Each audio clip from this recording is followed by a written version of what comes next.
Olá, aluno! Olá, aluna! Você já pensou como acontece a interpretação de texto, a leitura e a interpretação de um texto? Quais camadas compõem o entendimento de um texto? E como se dá a leitura de um texto que não tem palavras, mas sim imagens? Nesse vídeo, nós vamos entender melhor os implícitos e os explícitos de um texto, sendo ele verbal ou não verbal. Quando nós lemos um texto ou observamos uma imagem, a nossa reação automática é ler os explícitos daquele texto, aquilo que a gente chama de posto. Então, nós chamamos de posto tudo aquilo que está dito no enunciado, que está escrito, né?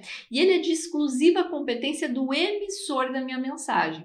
Então, o posto a gente não consegue refutar, né? Ele é informação crua, por assim dizer.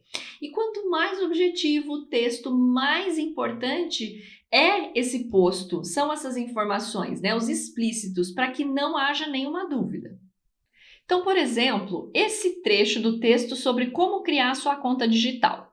Você poderá criar a sua conta no portal gov.br e, por meio de uma única senha, conseguirá acessar vários serviços digitais do governo federal. Com a conta do gov.br, você poderá acessar, por exemplo, os serviços digitais do INSS, a carteira de trabalho digital e o seguro-desemprego. Aqui as informações estão bem explicadas e não tem espaço para dúvidas. Já o pressuposto é um tipo de implícito. Ele está nas entrelinhas do texto, mas ele é mais fácil de ser identificado, porque ele está no texto de alguma forma, né? A gente vai ver um exemplo. Então, essa informação sobre quem tem direito a tratamento prioritário. Tem direito a tratamento prioritário as pessoas com deficiência, os idosos com idade igual ou superior a 60 anos, as gestantes, as lactantes, as pessoas com crianças de colo e os obesos, conforme estabelecido pela Lei 10.048, de 8 de novembro de 2000. Então, a partir desse texto, a gente sabe quem tem direito ao atendimento prioritário e, de modo implícito, né, um pressuposto, a gente entende que quem não está nesses grupos que foram citados não tem direito ao atendimento prioritário. Isso não está escrito, mas a gente usa as nossas informações das entrelinhas para entender. E nós temos também os subentendidos. Os subentendidos, eles já são mais interessantes porque eles dependem mais da capacidade analítica e combinatória do leitor.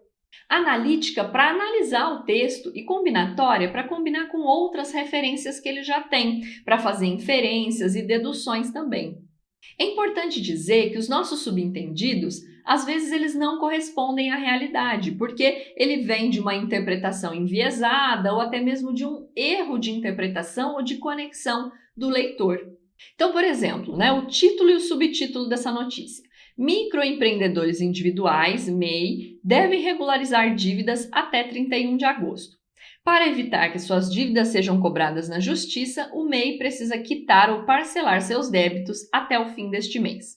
Então, o leitor ele pode inferir que tem muitos microempreendedores com dívidas porque durante a pandemia tiveram dificuldades, ou pode pensar que não conseguiram se organizar com a sua contabilidade, ou até mesmo que não entenderam as informações sobre como quitar quando abriram as suas empresas.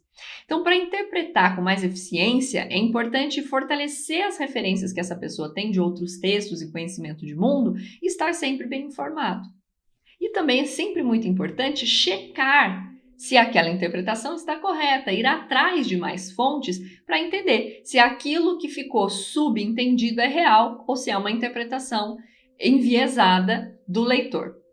Mas e quando são imagens? Quando se tratam de imagens, como que fica, né? São raras as vezes em que as imagens são meramente ilustrativas. Elas vêm para complementar, para completar ou até mesmo para passar a imagem completa para o nosso leitor. Então a gente pode pensar num afunilamento da interpretação de imagens. A gente começa num nível que é chamado de instintivo. É ali que a gente vai percebendo os elementos emotivos, né? As cores, as formas, as expressões, as emoções mais imediatas, né? A nossa primeira impressão daquela imagem.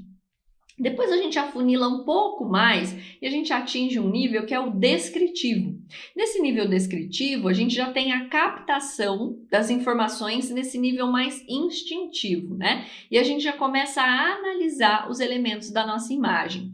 Então, as informações elas podem estar relacionadas à descrição dos ambientes ou aos personagens daquela imagem. E quando a gente chega lá no nosso fundo do funil, que é o nível simbólico, que a gente vai pensar sobre o significado daquela imagem, de tudo que compõe aquela imagem e tentar relacionar com o contexto para poder interpretar. A gente vai observar agora um exemplo de uma foto de jornal. Então, no primeiro nível de interpretação dessa foto, a gente entende que eles são atletas vestidos com as cores do Brasil e eles parecem emocionados, felizes, eles estão segurando medalhas. E no nível descritivo, a gente observa os atletas e as atletas com mais atenção e a gente entende que eles são atletas paralímpicos. E aí a gente vê a palavra Tóquio no fundo e a gente entende que essa foto está relacionada à Paralimpíada de Tóquio. E essa informação ela é confirmada pela legenda da imagem. E a gente começa a observar as cores das medalhas e a gente entende que elas são de ouro e de bronze. E no nível simbólico, a gente pode pensar nos atletas como exemplos de superação, de dificuldades, de treino, de dedicação e também como referências no esporte que eles praticam.